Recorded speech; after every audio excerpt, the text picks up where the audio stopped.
Okay, so let's look at the last lesson for data analysis. We're on page 12. Go ahead and pause the video and copy down these notes. We're going to be focusing on population samples and then more specifically biased and unbiased sample. I know that it's been discussed in other classes like your English class, your history class, but using these problems, we're going to see if the sample size, referring to the population, referring to the size of the sample is biased. We're referring to the type of question that's being asked or the location. You want to consider all of those parts of it.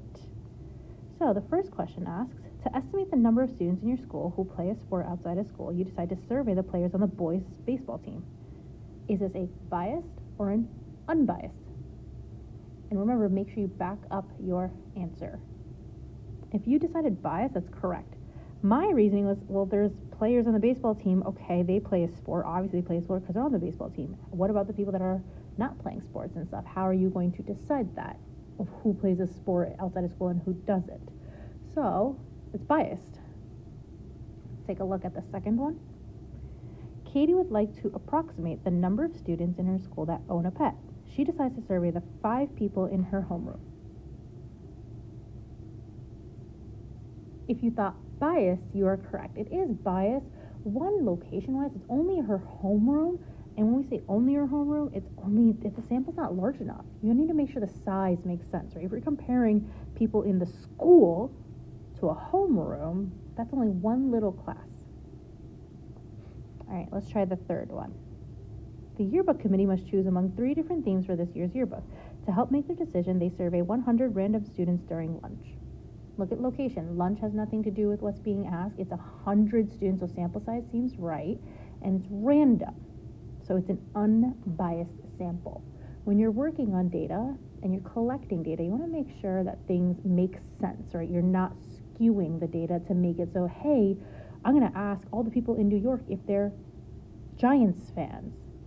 They're more likely to be Giants fans because of the location, whereas if I ask people what fan or what sports team they like, and I ask it in multiple states, that's a different story.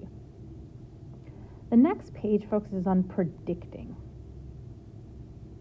Right? So you can use results from an unbiased sample and use proportions to help us predict.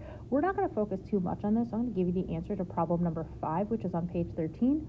And then from there, see if you understand how to set up the proportions, because what we're doing here is using our chart. So we have our chart here, and we're using it to be able to create fractions and also set up a proportion here and solve for a percentage. So we're using past knowledge and past units to help us understand this. So you're going to go ahead and continue to practice. I'm going to show you the answers for page 16 so that you guys can make sure. I'm going to show you the answers to page 15 and 16 while you guys work on it. So you can pause the video here while you work on page 15 and 16. Now that you've worked on page 15 and 16, you can check your answers here. So this is page 15.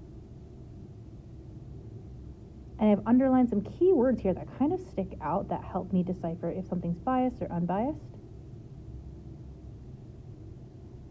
And then here is page 16. Again, sometimes your explanations might be different than mine, and that's okay.